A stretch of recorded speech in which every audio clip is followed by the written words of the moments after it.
Quelle est l'arrogance de cet assassin? Il allait éliminer un riche homme d'affaires lors d'un discours de la femme du président. Au moment où il s'apprêtait à le faire, la femme du président a été abattue. Mike était abasourdi. Il n'a pas encore tiré. Une femme médecin l'a trouvé. Un journaliste a appelé la police. Mike s'est caché et a rapporté la situation à ses supérieurs. À ce moment-là, le chaos règne sur les lieux. Les supérieurs ont ordonné à Mike d'évacuer immédiatement. Mike n'a pas réfléchi longtemps. Il a jeté son fusil de sniper et a rapidement quitté les lieux. Mais il ne savait pas que la femme médecin avait tout filmé. C'est alors que Mike est arrivé à l'abri. Ses supérieurs l'ont appelé. On lui a dit que quelqu'un allait venir le chercher. La voiture arriva bientôt. Mike a regardé autour de lui avec prudence. Soudain, quelqu'un lui a tiré dessus. Heureusement, Mike s'est esquivé à temps. Deux hommes en noir se trouvent sur le toit de l'immeuble d'en face. Ce sont les hommes qui ont tué la femme du président. Au même moment, la police arrive. Les hommes en noir évacuent immédiatement. Mais Mike est bloqué par l'équipe du SWAT. Mike ne cesse de frapper le sol avec la crosse de son fusil. Il écoute les bruits de pas à l'extérieur de la porte. Mike a immédiatement accéléré les mouvements de ses mains. Le temps que l'équipe du SWAT enfonce la porte, Mike venait de défoncer le plancher et de sauter en bas. L'équipe du SWAT tirait sur le trou. Mais il est arrivé trop tard. Mike s'est échappé et s'est caché dans la cuisine. Ils ont été suivis par le reste de l'équipe du SWAT. Ils ont lancé 2 bombes lacrymogènes par précaution. C'est une vraie plaie pour Mike. Puis l'équipe du SWAT s'est jetée sur lui. Ils commencent à se séparer pour chercher Mike. La dispersion des officiers donne une chance à Mike. Mike y voit l'occasion d'éliminer une équipe du SWAT.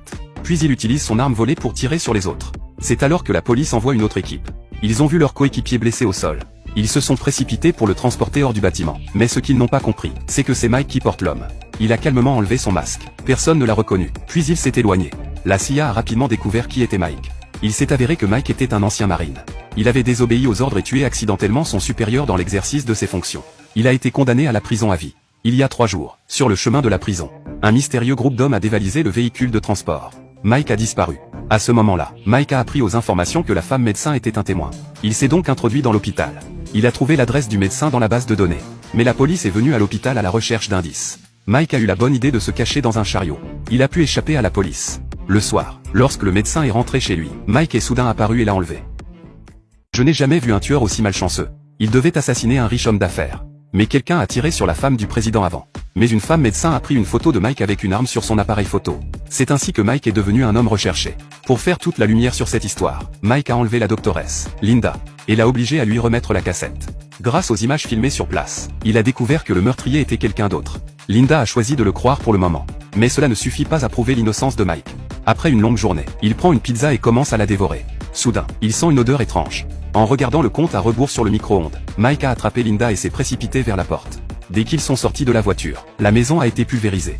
De toute évidence, quelqu'un essayait de tuer le témoin, Linda. Peu après leur fuite, ils ont été confrontés à la police sur le pont. Mike a demandé à Linda de ne pas dire grand-chose. Puis il est sorti de la voiture et s'est caché. Mais lorsque les policiers l'ont interrogé, Linda n'a pas hésité à donner l'adresse de Mike. Lorsque les policiers l'apprennent, ils vont immédiatement l'arrêter. Mais Mike est arrivé en haut du viaduc. Et il est remonté dans la voiture de Linda. Il se cache ensuite dans un entrepôt abandonné. Mike appelle le directeur de la CIA. Il lui dit qu'il a été piégé. Il a également dit qu'il travaillait pour l'organisation de la Chèvre Noire. Le directeur de la CIA a immédiatement lancé une enquête. Mais il a découvert que l'organisation avait été dissoute il y a 30 ans. Le chef de l'organisation est mort sur le champ de bataille. Si l'histoire de Mike est vraie, alors il y a un secret derrière. Puis un général a pris la tête de la CIA. Il a ordonné que Mike soit tué s'il était retrouvé. Il s'avère que le général était derrière tout ça. C'est lui qui a détourné le bus qui emmenait Mike en prison. Il a ensuite menti à Mike en lui disant qu'il appartenait à l'organisation Black Goat. Et que quelqu'un vendait des armes chimiques et biologiques au marché noir. Il s'agissait du riche homme d'affaires présent à la cérémonie avec la femme du président. Il a dit à Mike de tuer l'homme d'affaires et il serait libre. Mike n'a pas hésité à dire oui. Mais ce qu'il ne savait pas, la cible du général n'était pas le magnate mais la femme du président. Il devient un bouc émissaire. D'autre part, Mike a trouvé un journaliste, et lui a donné la cassette. Il espère qu'il pourra dire la vérité, pour laver son nom. Après un bref échange, ils se sont séparés. Mais la vis de recherche de Mike était partout dans la ville. Il n'est pas loin quand un passant le reconnaît. Un homme court dans la rue. Un groupe de personnes le poursuit, parce que l'homme est un criminel recherché. S'ils l'attrapent, ils recevront une récompense de 10 millions de dollars. L'un des hommes les plus petits est sur le point de le rattraper. Mike se retourne et lui donne un coup de poing. Mais l'homme derrière lui n'abandonne pas. C'est l'occasion de faire fortune.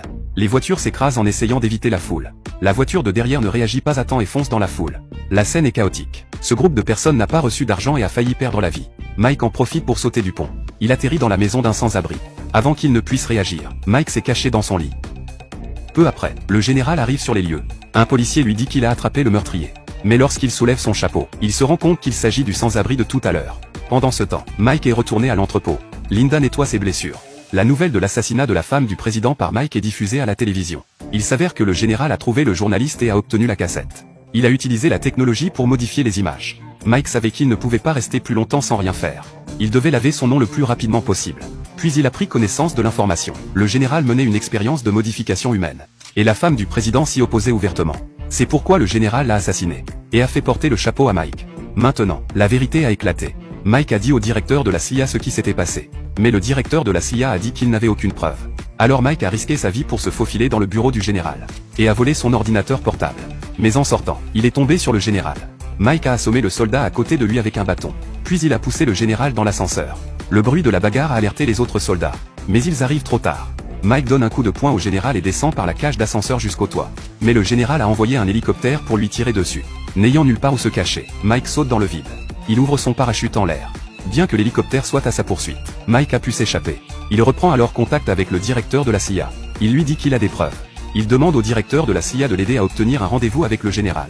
Le directeur de la CIA a immédiatement appelé le général et lui a menti en disant qu'il avait Mike mais qu'il avait besoin de 10 millions de dollars en guise de paiement. Peu après, le général est arrivé sur le lieu de la transaction avec l'argent. Les deux ont très bien travaillé ensemble. En regardant Mike ligoter, le général n'hésite pas à appuyer sur la gâchette. Mais en s'approchant, il s'est rendu compte que ce n'était pas Mike. C'était un de ses propres hommes.